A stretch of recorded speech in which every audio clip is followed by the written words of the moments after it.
నమస్తే దోస్తులు, మీరందరు బాగున్నారా? మీరందరు బాగుండాలన్న దేవుని నేను మనస్ఫూర్తిగా కోరుకుంటున్నాను. ఈరోజు నా కొడుకు పుట్టినరోజు special dishes paneer butter masala and Telangana special bagara rice పప్పుచారు. తెలంగాణ స్పెషల్ పప్పుచారు. ఫస్ట్ అయితే నేను బగారా రైస్ చూపిస్తున్నాను.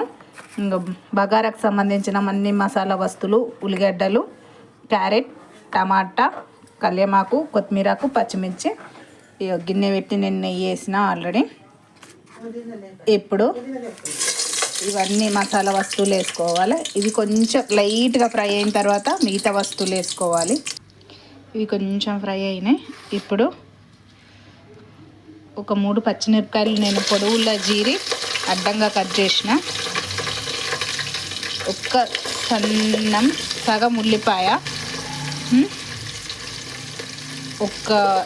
ఈ క్యారెట్ మొత్తము. ఇవి కొంచెం ఫ్రై కావాలి. ఇప్పుడు కొద్దిగా కరివేపాకు ఉండి లేనట్టు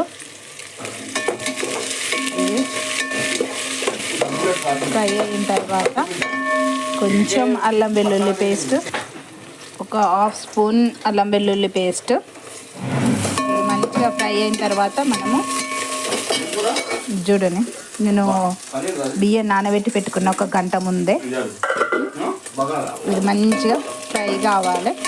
ఫ్రై అయిన తర్వాత వాటర్ వేసి రైస్ అయితే సరిపోతుంది. ఇగో పుదీనా కూడా వేసిన నేను. ఇప్పుడు మంచిగా ఫ్రై అయింది కదా, ఇప్పుడు నీళ్లు పోద్దాం.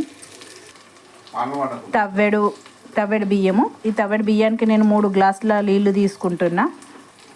ఇగో ఈ గ్లాస్తో నేను 3 గ్లాసుల వాటర్ తీసుకుంటున్నాను. మీకు ఈ బియ్యం మెజర్మెంట్ తెలుసు, 1కి 1.5. నేను తవడి బియ్యానికి 3 గ్లాసుల పావు నీళ్ళు పోసిన. కొద్దిగా ఒక్క పావు చెంచా ఉప్పు, కొద్దిగా ఉండి లేనట్టు అయ్యారు. ఇది బాగా మరిగినాక బియ్యం వేసి మీడియం మంట మీద పెట్టాలి. ఇయ్యో మన బగారా నీళ్ళు మంచిగా మసిలినాయి కదా. ఇప్పుడు మనం గంట ముందు నానబెట్టిన బియ్యం ఇల్లు వేసుకొని మీడియం మంట మీద ఉడికియాలి. ఇక బియ్యం వేసిన ఒక్కసారి కలిపి మూత పెట్టేయండి మీడియం మంట మీద. ఇది అదే ఉడికిపోతుంది. ఇప్పుడు ఇది కొంచెం వేసారి దగ్గరికి వచ్చింది కదా. ఇప్పుడు కొత్తిమీర వేసేసి సిమ్ములో పెట్టేయడమే. Telangana style bagara rice ready అయిపోయింది.